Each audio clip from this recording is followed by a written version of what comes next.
that prompt on your screen when you see it. Just got mine.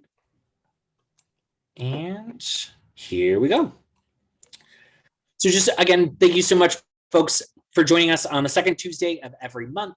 Our goal for this space is always to build community so that we can take action together. And 2022 is off to a racing start with lots of things that we can do to try to advance adequate and equitable funding for K-12 public schools.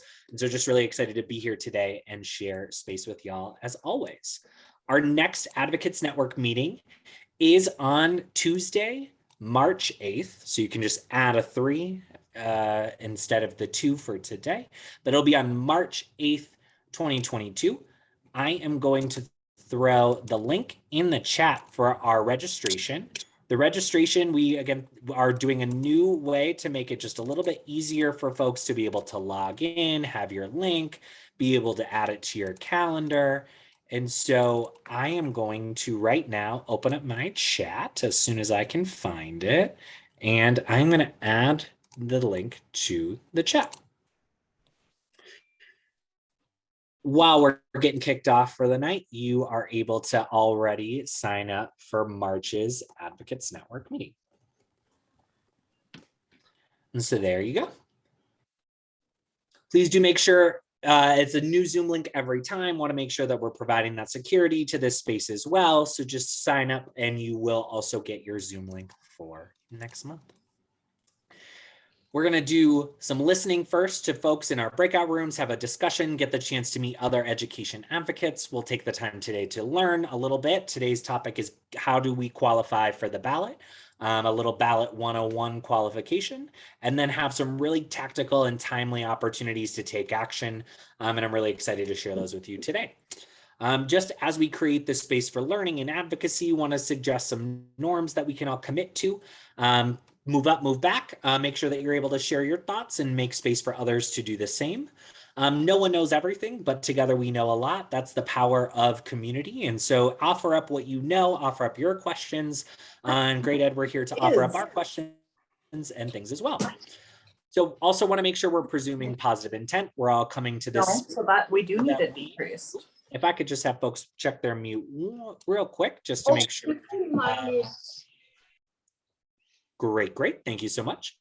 Presuming positive intent, but acknowledging impact. We're all here coming to this space because we want to see positive change for our schools, our students, our educators, but being mindful that we all come with our own lived experiences. And so just being mindful of how we might impact others.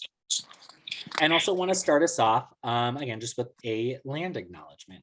A land acknowledgement for folks who this might be new or unfamiliar. A land acknowledgement for non-Indigenous communities is a way of showing respect and honoring Indigenous peoples on the land where we work and where we live. Acknowledgement is just one way of trying to resist the erasure of Indigenous histories, which is a long-standing practice in America and its treatment of Indigenous peoples. And so just want to start off our night tonight by acknowledging that the land on which I'm zooming in from, which is Denver, is the traditional territory of the Ute and Cheyenne and Arapaho peoples. And in the state of Colorado, there are 48 contemporary tribal nations that are historically tied to the land that make up our state. And so in advocating for more adequate and equitable public schools, we hope that we can dismantle the legacy of oppression that schools have caused for Indigenous communities, but also work towards a system where all contributions of Indigenous peoples are fought for and celebrated in our schools. And so just want to start that off and lead us into our listen portion. We're in just a minute or so going to invite you to join a breakout room with other advocates who are on the call tonight. And we're going to ask you a question to get a sense from our advocates. If you were in charge of your district, where would you spend new funds? And I want to push you to also think about your why. What do you think is of importance? If you had that ability to make those decisions, where would you spend new funds and why? I'll leave this question up on the screen so y'all can ponder and think about your response. We'll take a couple minutes in breakouts where you'll have the chance to chat with others. And so when you see that prompt come up on your screen to join a breakout, please make sure you click join. Awesome, thanks, Ben. And we'll see folks in just a few minutes.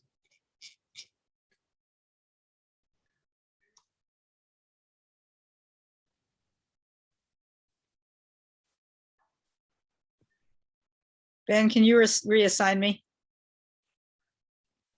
I didn't say yes soon enough.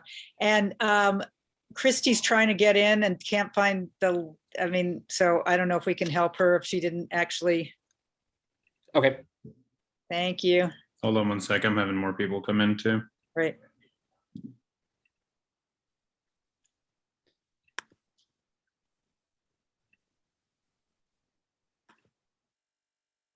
I gotta find you, Lisa, on here.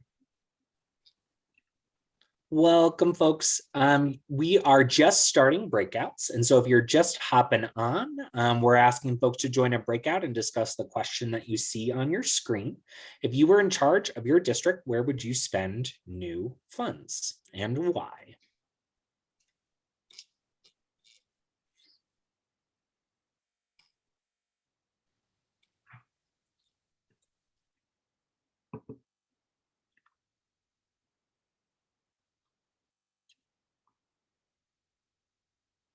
Great. Thanks.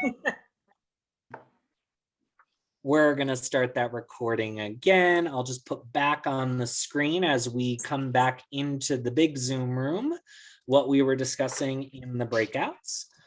We are asking folks, if you were in charge of your district, where would you spend new funds and why?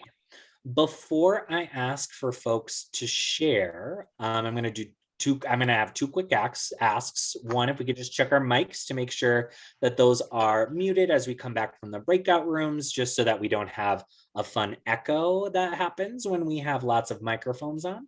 The second thing is I'm going to ask everybody to respond with your personal answer in the chat.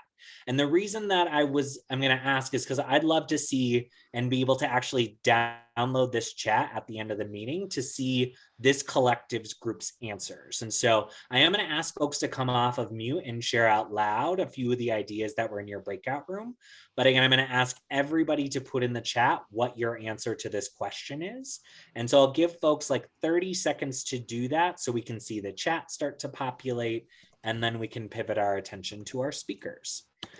So I'm going to ask folks again, those take about 30 seconds. Great to see 5, 6 chats, 7 chats. Yes, they're rolling in. Wonderful. I'm seeing so many familiar names, lots of new names as well. Great. Let's take another 30 seconds, pop into the chat.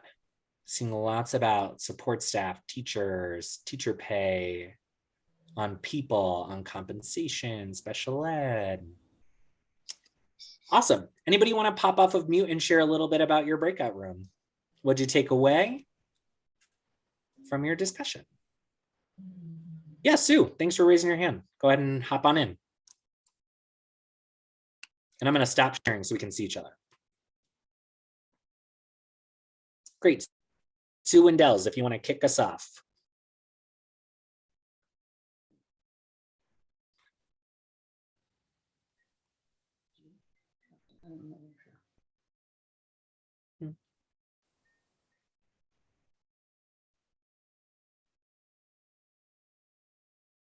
Great, I'm going to check back in the chat, see some other answers popping in. Sue, while you're working on unmuting, I'm going to ask Tim, and then we'll come right back to you, Sue. Tim Taplin, if I'm pronouncing your name accurately. You got it. Perfect. In our chat, in our discussion group, everyone was talking about how we support teachers. Mm-hmm. And we talked about the ways that that's not just paying teachers more, it's paying support staff more, it's providing more mental health support, it's providing all of the things that lower the stress level for everyone in the school system. That's a complex discussion to even begin with, but I think starting with the idea that we need to lower this temperature for the teachers and that there's all sorts of ways we can do that. Great. Awesome. Anyone else? So I'm going to ask to unmute you, and so hopefully something just popped up on your screen.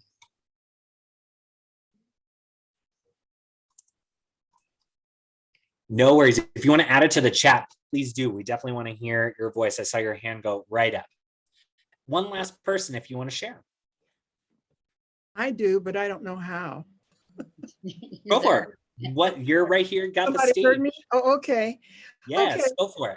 I am a retired teacher, but the last year's the attitude towards teaching in the classroom and the fights with critical race theory and all that, I feel like we're becoming very divided. And I think that it's going in, we need to work with our kids to bring them back together.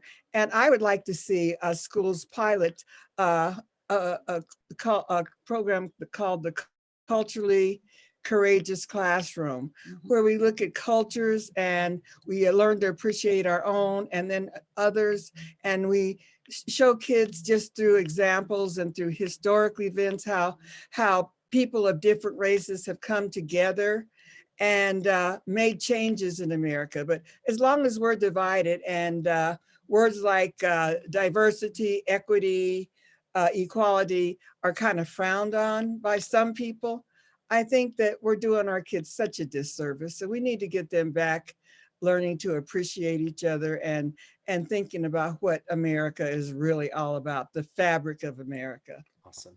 Thank you so much for sharing that. And also thank you for your service as an educator. Thank you. We are going to, again, please make sure that you pop your answer into the chat. I'm going to download and read these later. Again, would love to get an idea of where our advocates are thinking about where we need to see greater investments, and already like lots of great opportunities on the table. So we're going to transition from our listen portion into our learn portion, where I'm going to share a little bit about getting on the ballot 101 and then share some ballot measure updates that I'm really excited to share with our advocates. Great. And then we do have a request in the chat for the name of the program that you just spoke about, Miss Allen. And so if you don't mind adding that to the chat, I think folks are really interested in exploring that and learning more. So the ballot measure concept that we've been chatting about, and want to say just quick check, can folks see my screen? Can I get a few thumbs up from folks with cameras on? Great. Is we've been talking about for the last couple of months a ballot measure that's coming out of the Great Schools Thriving Communities Coalition, a coalition that Great Ed is proud to be a participant of and just on doing this work year over year. Our ballot concept is to prioritize the state P12 window pick.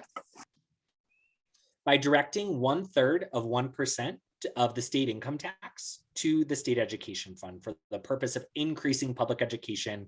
And this is possible without raising taxes. This is about unlocking over $800 million of already collected taxes that are currently wrapped up in the Tabor surplus. And we'll talk a little bit about that in just a second. This adds ongoing funding to P12 education, reduces pressure on the general fund, and would not require shall taxes be raised by on the ballot measure. This would pass with 50% plus one vote, which is different from constitutional measures that have to pass at 55%. And the current version of this measure maintains local control, which is one of the reasons we're asking folks when we have this conversation, what do you think are the biggest and most pressing needs in your community, so that we can think about what our districts can do with this in our local communities. So we've spent the last couple of months really talking about why this is important. One, we looked in October. If you want to check out our Advocates Network page, this recording is available along with all of the recordings I'm about to talk about. But in October, we talked about the fiscal and political landscape. We already see our opponents trying to decrease taxes on the ballot this fall. And in front of us, we have over $5.5 billion over the next 3 years that's currently locked away in that Tabor surplus. And so there is the opportunity for us to invest more in K-12, and we will hope to be able to ask the voters to unlock that with us. In November, we talked about the budget stabilization factor, or the borrowing from students factor, where over the last 13 years, we've borrowed nearly $10 billion from students and educators to pay for other budget priorities. This is called the budget stabilization factor, but we really think that this is the borrowing from students factor. This year's graduating seniors were the first students to experience the BS factor. And so those students have never lived in an education system where we've put in the amount of money that our School Finance Act says that we should. And so we have this debt that we owe to our students and educators, and the money to pay it in that Tabor surplus.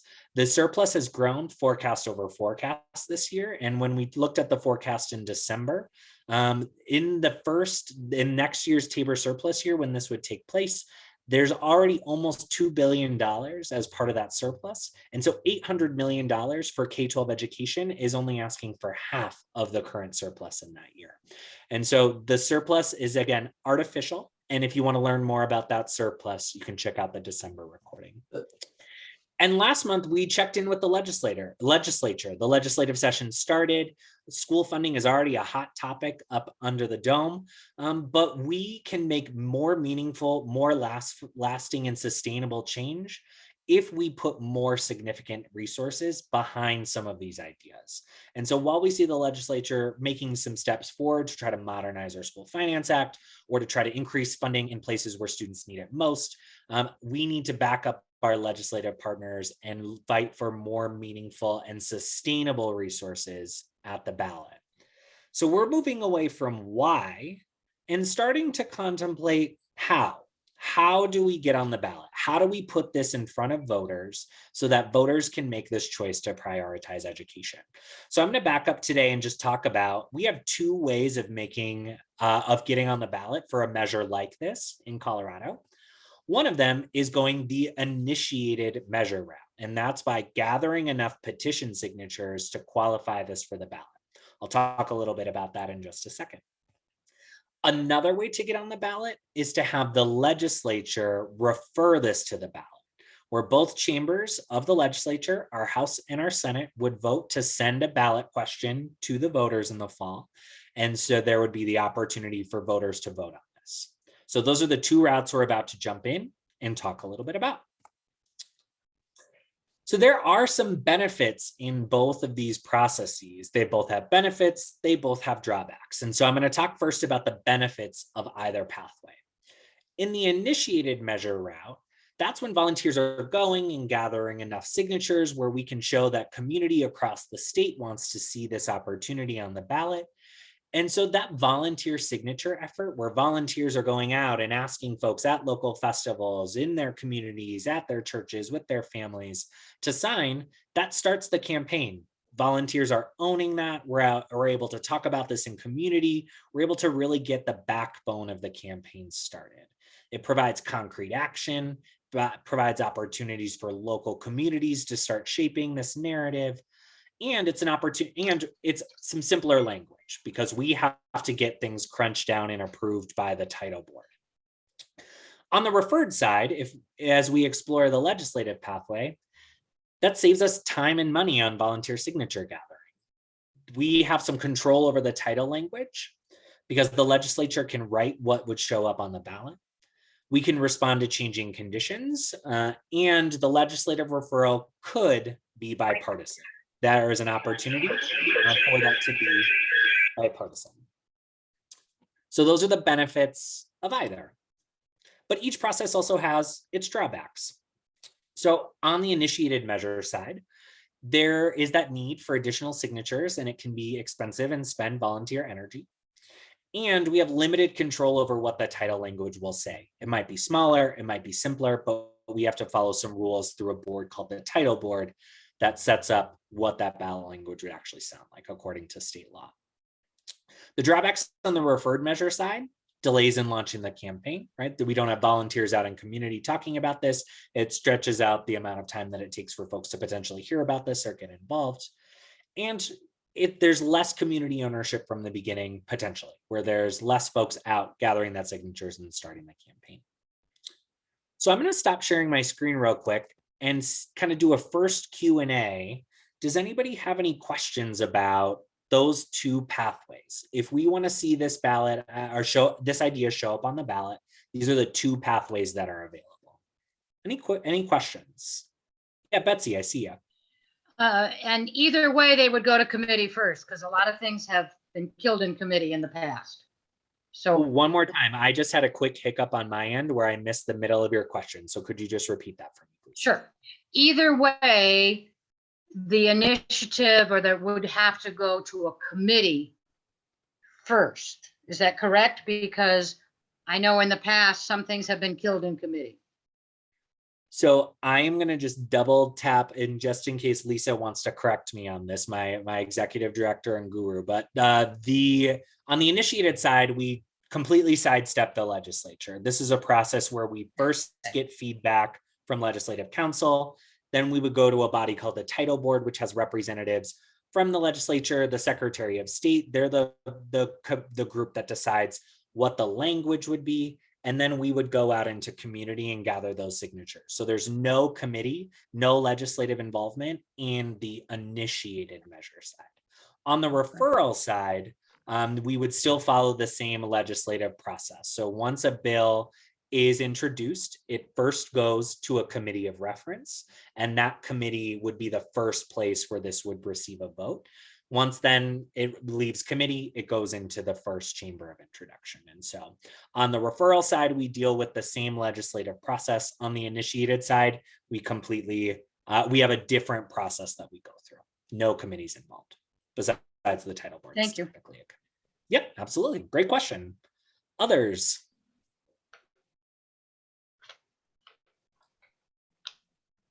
This is Jan Tanner. I have a Hey, Jan. question. Has anybody been talking to legislators about whether they think they can get bipartisan support for a referred measure? Because I'd hate to have it go in and have it not bipartisan, but if they do refer a measure, then they get the onus also of pushing this. So I don't know if it's easier or harder. I don't know. I will give some updates on where we're at in both processes in just the next piece. And so that's a great preview of where we're headed. Just want to make sure that folks understand kind of these two processes before I say where are we at with both. But that's a great question, Jim. Tim, I see your hand raised. Is there a strategy where we try to accomplish both? Or does that provide too much confusion if we've been already pushing the voter initiative and then the legislature comes along with a different proposal or similar proposal? Also a great question that's leading us into the next section. So I think folks are feeling pretty good about the content that we've shared so far. And I am going to move us over to the next section. Let me make sure I can share my screen and get that all set up. So where are we at with both? On the initiated measure side, we're aiming to file some of those options throughout the month of February, because our goal timeline would be to have be ready to make some decisions on whether or not we should gather signatures by April. April gives us about from April, May, June, July, and then turning in signatures in August. That amount of time for volunteers to get petition trained, to get set up, to get out into community and gather signatures. On the referred measure side, we have drafted similarly as we draft for the other side of the initiated measure. There's drafted, and we're having regular check-ins with our sponsors of this bill. Right now, we're in the process of checking out that question, Jan, of who are potential co-sponsors and that potential for bipartisanship, which is something that are conversations that are happening right now. And generally looking at timelines, right? If we were to put this forward in the legislature, when would be the right time to introduce a bill that has to do with school funding? And so this is where we're at in either of these processes so far. So hopefully, Jan, that answered your question of there are conversations about whether or not this has the potential to be bipartisan, and those conversations are happening. And we are also, Tim, to your question, one of the things about community getting out and starting this process, kind of the best of both worlds idea, is that we can show support and we get to have some level of control over what we would like the ballot measure to ultimately say. And if we start gathering signatures and start showing that support, if the legislature tries to move in a different direction than what community is showing support for, that gives us an opportunity to say, this is what we hope for. This is what we want. And so this is how these two kind of play together around how we are hoping to get the best of both worlds. I will invite Jan and or Tim to let me know if I answered your questions or if there are still lingering questions. That's answered my question. I didn't think you weren't considering that, but I just wanted to know where we were on it. Yep, absolutely. We are right now in the drafting and finding co-sponsors phase. That's a great in terms of where we're at. And Tim, I see your thumbs up as well. Great. Other questions, thoughts, wonderings, reactions?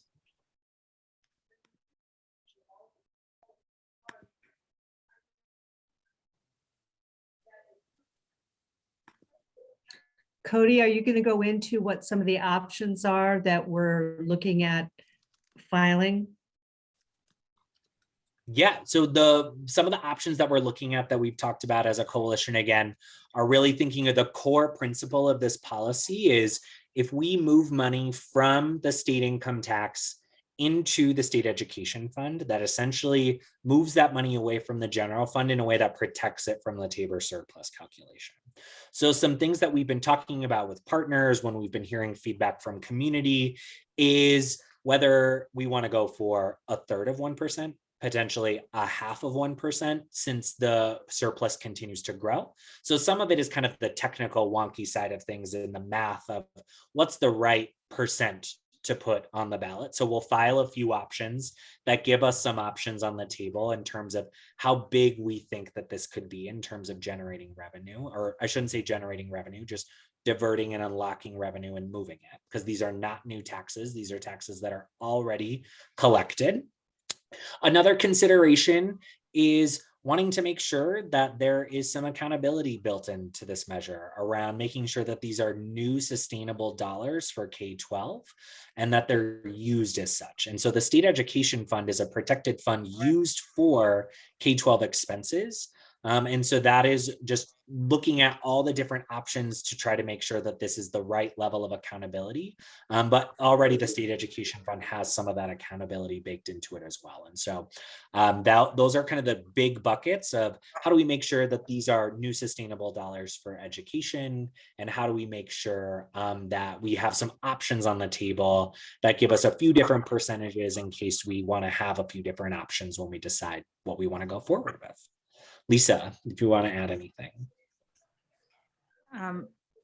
No, I think that covers it. We are hoping that we can engage with the bipartisan question, Jan, is critical. And I think we have a real opportunity here in that this is not raising taxes. It does not take the entirety of the surplus, and we have a lot of senators and legislators who have a number of school districts in their own legislative district where this is absolutely critical. With rural schools are on the brink.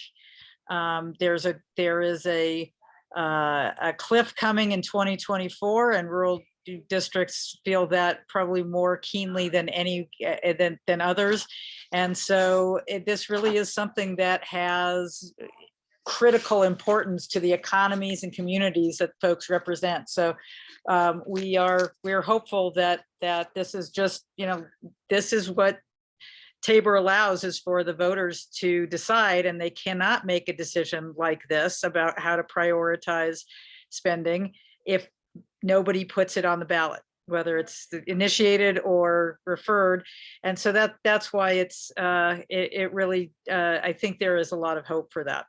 And I don't know if others, I would say that if you should take the opportunity, and we should be within and not too long providing folks with an opportunity to let your legislators know that this is a high priority, and the voters should have the chance to make this change. Great. Tim, I see your hand raised. Just want to see if you want to come off mute. So my question is, are we in any way tying this to, in some way, fully funding the current funding formula? Are we using it as the solution to the chicken egg problem for creating a new funding formula? Is that even part of the conversation? As far as, sometimes people are looking at, well, what's the limit on how much money you're going to get? Is it, are we tying it in any way to the current formula? Are we looking at it from some other directions? So from the perspective of we can't literally tie this to the budget stabilization factor. The budget stabilization factor is like with the full control of the legislature. Even if we were to buy it down, completely eliminate it, right? There's just the Supreme Court has ruled that the legislature has the authority to create a factor like the budget stabilization factor. However, what we are really trying to say from like for me, and I'll just say personally, from a moral imperative, we continue to underfund our current formula by hundreds of millions of dollars every year. This year alone, that's $572 million that was taken out of the School Finance Act through the BS factor. And in the first projected budget year for this measure, 1/3% of the state income tax would be over $800 million that we would spend on K-12, which would outpace the current gap of the budget stabilization factor and for this year. And so it'd be, the one way to think about it is like, yes, we would be able to give the legislature the ability to get rid of the BS factor and more. And I think that that's something that really resonates with folks, resonates with me as a former teacher, just not having that full, not even just full, just knowing that we subtract money from the School Finance Act before it even gets to schools. Lisa. I think that's how the dollars are going to be spent. As Cody said, is going to be up to the legislature. But Tim, you mentioned the chicken and egg problem, which is what Colorado's been stuck in, of some people saying no more money until we have, a more fair school finance system, and the practitioners saying you can't divide a pie that's already shrunken by $600 million right now from what we thought was necessary before. And so, yeah, this is sort of breaking that cycle. I do think, I think that there is a growing consensus that we do need a more fair School Finance Act. A few years ago, Dave Young had a bill that was supported by about 170 superintendents that would have rewritten it if Amendment 73 had passed. So it was trying to bridge those things. If there's more money, then this would be something that would put more funding into special education, kids in poverty, emerging bilingual, I already said that. So this would create a situation where the legislature would be able to have that conversation. There's been interim committees, and so this does create the opportunity without trying to put a new School Finance Act on the ballot, which is tremendously complicated. It creates the situation where that conversation can finally be had and something to actually done about it. Sue, and then I'm going to transition us to the take action portion. Thanks. Are you calling on Sue Ryden? Yes, I am. Thank you. Yeah, absolutely. So you don't need to tell me how this is going to work. Just tell me that it is going to work, and it will be new money, and the legislature won't be able to use that and then take it away somewhere else. Just tell me that you're going to do that, okay? Sue, it's like you're the perfect transition into what I want to talk about next, because that's something that I hope that we can collectively do together. And here's my ask for this group.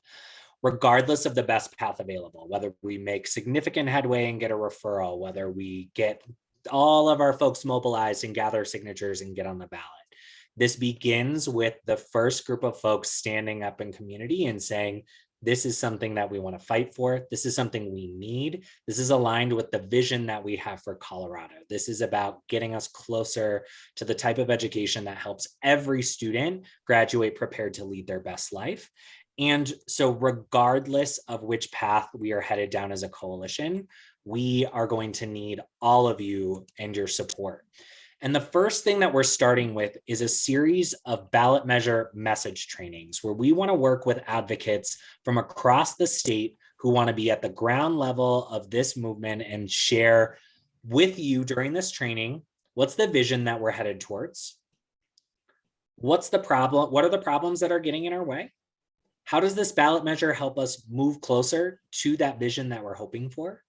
And an opportunity for you to practice how you want to talk about this and how your personal story connects with this issue.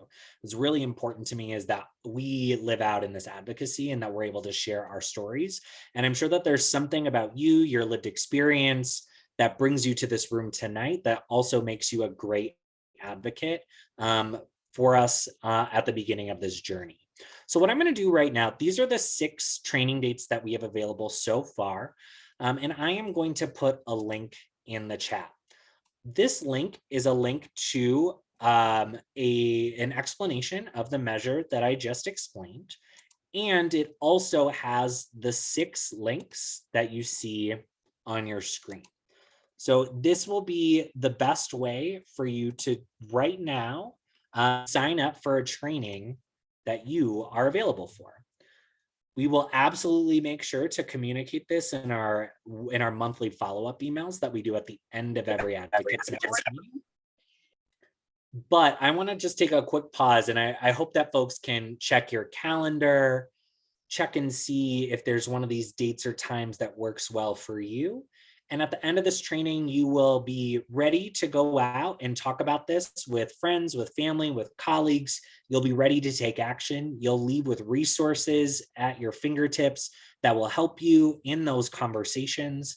And all we're asking you to do right now is sign up. And so I'm going to give folks a little bit of time, probably the next 30 seconds to a minute, to just click on that link in the chat, check out some of the dates and times, and sign up for a date that works for you. So I'll also leave these on the screen and practice my teacher wait time and just give y'all about a minute to do that.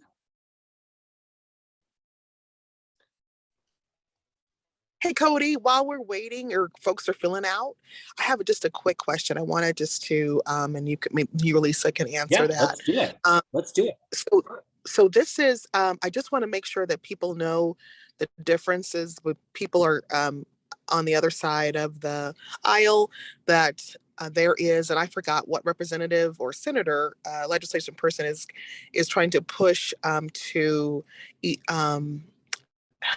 I think they're trying to erase the BS factor. And I'm not for sure. I think Lisa knows that person probably better than all of us, but I want to make sure, but this is not the bipartisan walk we're talking about, right? So I just want to, because sometimes people get confused about, the language that's used and so forth. And I just make sure that when people are hearing this, that they know this is not our movement. Right? Yep, absolutely. Yep, that's a great clarifying question. There is a bill that's currently introduced in the legislature by Senator Paul Undine to eliminate the BS factor while also creating a voucher program. And so that is a current bill that if folks are going to go to the legislative website and check out current school funding bills, that bill does reference eliminating the BS factor, but creating a voucher program that would send public dollars to private institutions and private providers. And so that is not what we are talking about. That is a different bill. And so thank you for raising that up and helping us to clear that up for folks if that's something that you had a question about as well. I think appreciate that. And if I can just add in here, the fact that there are people on both sides of the aisle talking about getting rid of the BS borrowing from students factor is wind in the sails for us. And we need to sort of harness that energy on this to make this bipartisan. I think we can. Great. Awesome. Well, I am going to, again, that link is in the chat. You will also get an email of dates and times. Everything will be on Zoom, and so it's all virtual. And myself and Ben will be helping to lead these, and so would love to see you all there.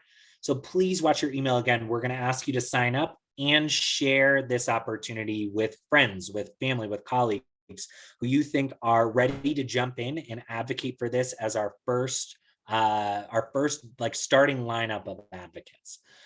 If you haven't, I'm going to encourage folks to look up your legislator. As you can see, we're pursuing both a legislative referral and looking at the ballot measure process as well, the initiated measure process. And so something that would be great information for all of our advocates to know is if you don't know who your legislators are, there is a Find My Legislator option on the legislature's website, and I will drop that link in the chat right now.